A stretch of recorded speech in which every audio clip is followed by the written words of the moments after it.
Alright, HBO is making a new television series rebooting Harry Potter, even though the last movie isn't even old enough to drive. Why? I have a hunch. I just hope I'm wrong. Don't even ask, just roll with it. They say that this series is supposed to be more faithful to the books, but that really has me scratching my head because all things considered, the movies are already pretty faithful to the books. Except for, well, you know. I protest! Harry, you put your name in a goblet of fire. No, sir. I know they had to make cuts to make the stories fit into film, but what is there differs little from the source material. So if I were Warner Brothers or Netflix or whoever the hell might own this when it's all said and done, I might just take this opportunity to really perfect the narrative once and for all. This is such a get out of jail free card. You can improve the story in so many awesome ways and fix some of the flaws people have been teasing you for years.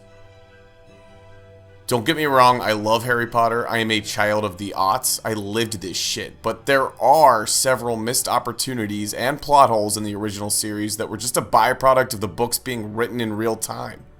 Plus, we all know JK loves fiddling with a wet, juicy retcon, whether it's making Dumbledore gay or explaining how magical people take shits. I'm not saying the originals aren't great, but if you're going to go through the trouble of remaking this whole thing, why not give old fans something new to improve their experience and surprise them in a good way? And why not give new fans a better experience?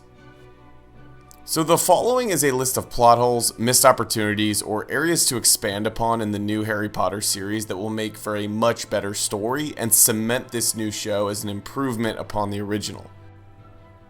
This list is going to cover the entire series of Harry Potter, so it'll contain spoilers for both the books and the original movie series. Alright, here we go.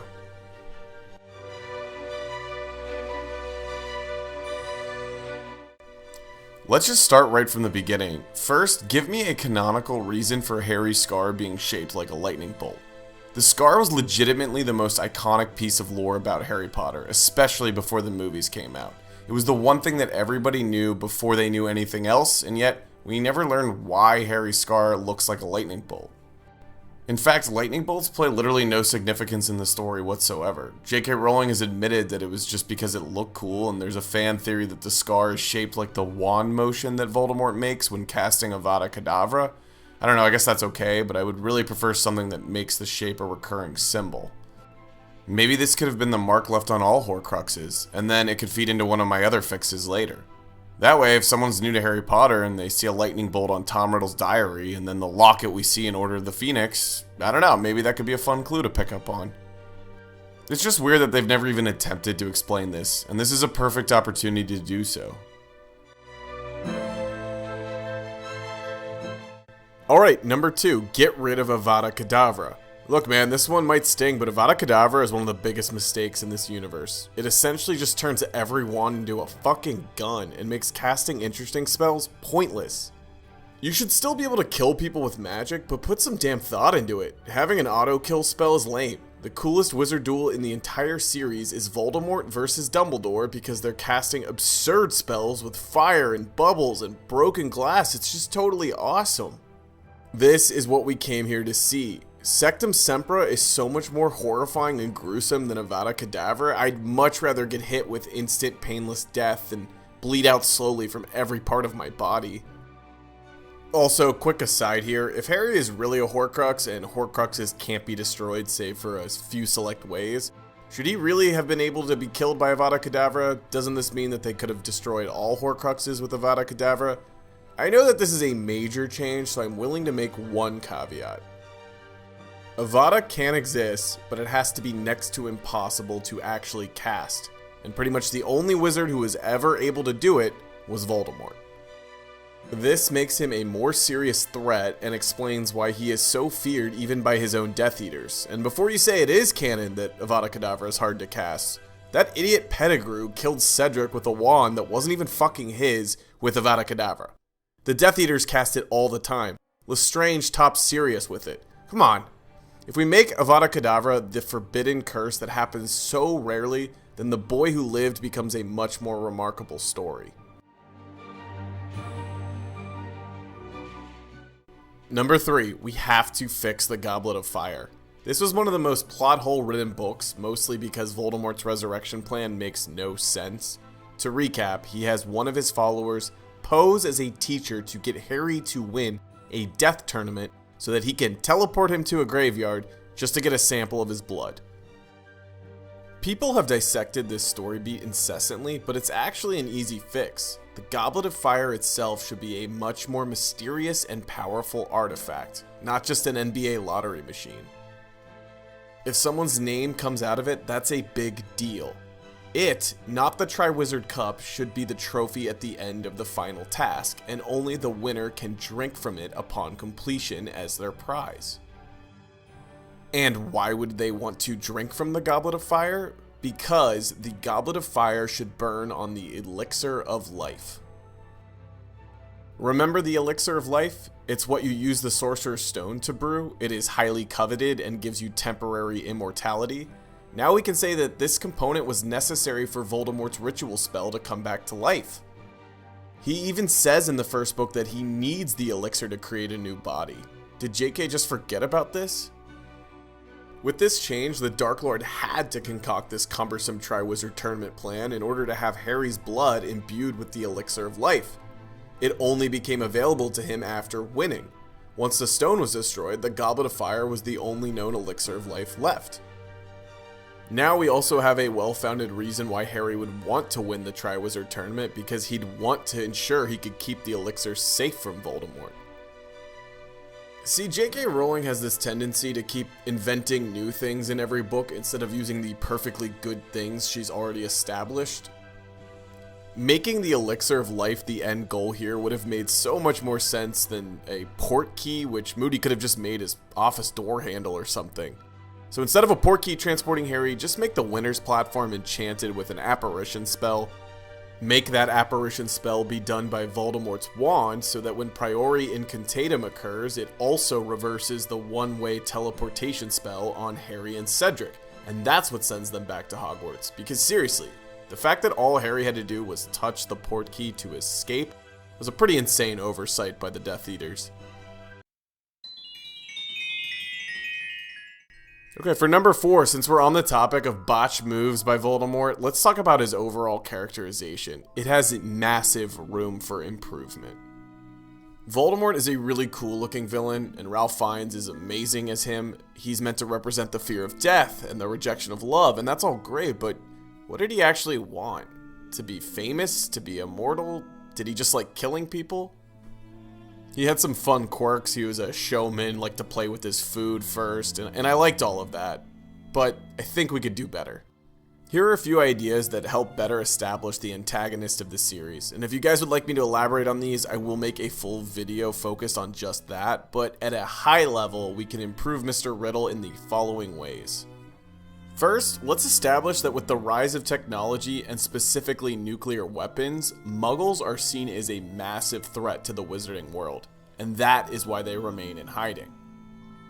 Magical folk should live in fear so that Voldemort's platform of no Muggleborns allowed could very feasibly garner followers. He became the Dark Lord to ultimately free witches and wizards from staying hidden.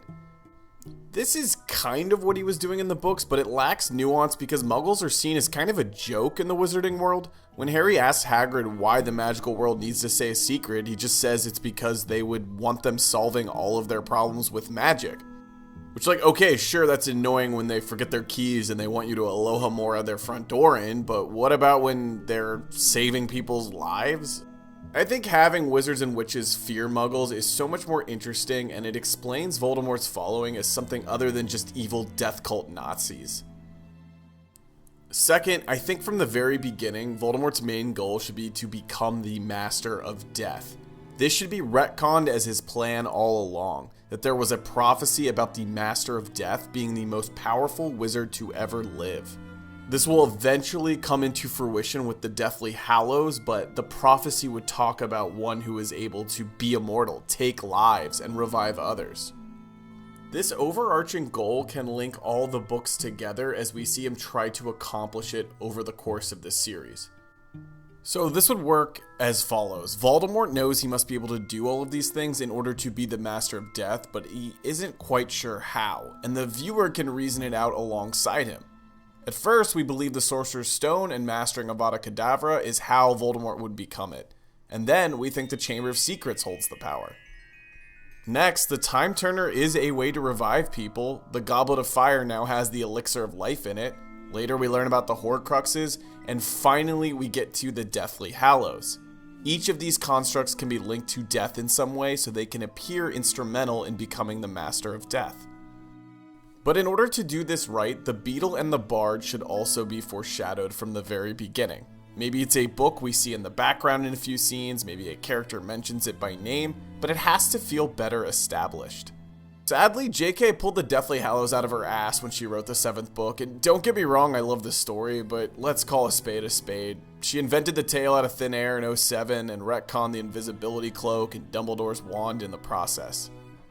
So this is how you fix it. Voldemort and Dumbledore never quite knew what exactly the Master of Death meant, as the legend of it was vague. They knew the Master of Death could kill anyone, resurrect their loved ones, and defy death themselves, and this had both of them searching for ways to perform those tasks. It's not until the very end that we learned it represented gaining the Elder Wand, Magical Stone, and Invisibility Cloak. Everyone takes it as a foregone conclusion that Voldemort is the Master of Death because he could kill others, resurrected himself, and was seemingly unkillable. Voldemort thought he was too until he couldn't kill Harry. After which, he started looking for additional ways to confirm to himself that he was indeed the Master of Death.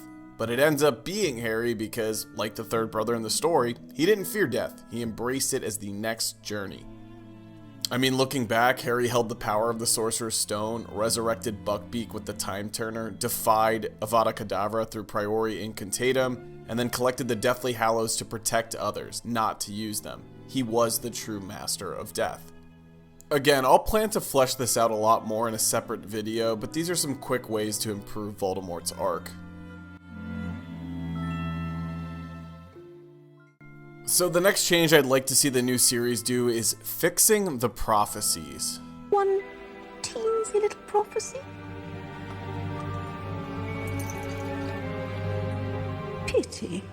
This shit was barely touched on in the movies, and it's incredibly unclear in the books as well, which is a shame because by the end of the story, it's supposed to be the driving narrative force.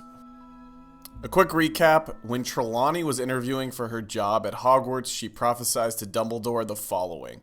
The one with the power to vanquish the Dark Lord approaches, born to those who have thrice defied him, born as the 7th month dies, and the Dark Lord will mark him as his equal, but he will have power the Dark Lord knows not, and either must die at the hand of the other, for neither can live while the other survives. Pay no mind that nothing like this was ever really brought up until the 5th book, and that it was established that Trelawney is wrong a lot. This was now the most important thing, and oh yeah, this is why Voldemort tried to kill Harry in the first place.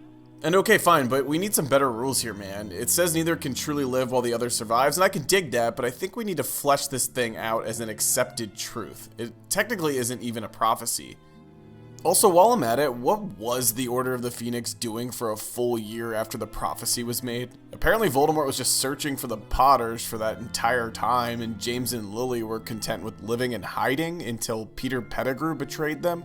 Remember, Harry was 1 when they died, and the prophecy was made before he was born. So again, what was the Order's plan? They knew Voldemort wanted to kill either him or Neville. There at least had to be some debate about raising Harry as a Dark Lord assassin to explain all of this.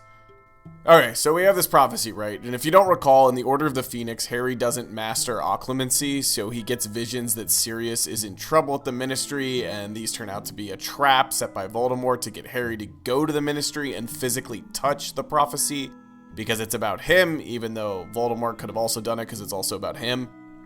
The whole thing is kind of a mess since Harry has a way to contact Sirius anyway and he just fucks off to London with his friends instead of checking in with literally any adult. Harry should instead have gotten cocky from his time running Dumbledore's army, his brush with Voldemort in the Goblet of Fire, and in this version, a rapid adoption of skilled occlumency. This leads him to see Voldemort is planning a heist of the prophecy pertaining to them, and Harry deciding he's going to stop him. After all, he did it in the first 2 books, so this could be his sort of hot-headed Empire Strikes Back moment, where he acts brash and he thinks Dumbledore's army can get in and steal the prophecy before the Death Eaters do. I know Harry is not usually depicted in this way, but I think it's a good change from how moody and pessimistic he was written in the 5th book anyway. This is far more interesting than Harry being deceived. Instead, he is reckless. He makes a horrible mistake putting his friends in danger by dragging them into a battle with fully grown Death Eaters. Then the Order has to show up and save their asses from getting murdered, and ultimately Sirius is killed. Harry would then blame himself and learn a powerful lesson in the process. Item number 6 is just use this series to fix a couple annoying plot holes. The Marauders map should have absolutely said Wormtail instead of Peter Pettigrew so that Fred and George wouldn't have been that oblivious seeing a famously deceased man in bed with their brother every single night. The Time Turner should have been a single physical construct inside Hogwarts with the sole intent of turning back time so students could take extra classes. It's got to be set in the morning before you use it, it's limited to the Hogwarts grounds, and can only go back a few hours, so the events of Prisoners of Azkaban, well, as long as they happen on a school night, it all checks out. Plus, now it's way less cheap if it gets destroyed, since there's only one of it. Also, I never liked how the Snatchers just find Harry and his pals in the woods with the taboo jinx in the 7th book. That is such a missed opportunity. The Snatchers or the Death Eaters should lure Harry out of hiding by kidnapping and threatening to kill the Dursleys.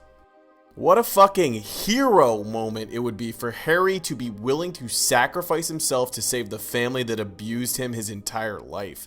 That shows courage, that shows heart. And this last one isn't really a plot hole, but if we're gonna kill off so many characters in the Battle of Hogwarts, please don't do it off screen again. Give poor Colin and Tonks and Lupin and Fred their hero moments, man. Okay folks, we made it. Change number 7. And for some reason, this one is most important to me.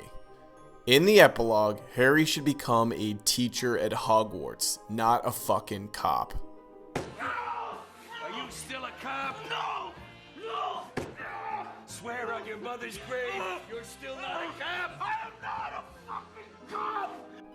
I never understood this decision. He wanted to be an Auror kinda out of nowhere, to be like his dad, but why? He basically does everything an Auror would dream of throughout the entire series. Shouldn't he grow? Harry deciding to just keep doing it after the greatest threat in wizard history is neutralized is so boring. Dude, the entire characterization of Harry Potter is that he fucking loves school. He idolizes Dumbledore and he learns to honor Snape. Rejecting what his dad did in favor of what his surrogate father Snape did is such a chef's kiss of an ending. It's much more moving than giving his son Severus as a middle name. How beautiful would it be if the story ended with him introducing himself as the teacher of defense against the dark arts in the one place that always felt like his home? Alright, so that's it. I have a few other things I'd like to see, but these are the biggest ones. I truly think even just a few of these changes will make people really appreciate these remakes. And I really do think all of these ideas are in line with the spirit of what JK wanted to do. She just sort of ran out of time when she was writing these bad boys. The Prophecy, Horcruxes, and Deathly Hallows were ideas that she assembled when writing the 5th, 6th, and 7th books respectively, and she has a wonderful opportunity to place some expansion into the earlier events in order to create a more tonally consistent and enriching story. So please let me know in the comments what your thoughts are about all of this, and if there are any changes you'd like to see made in the new show. I'd really love to keep this conversation going, and I really appreciate your time watching it.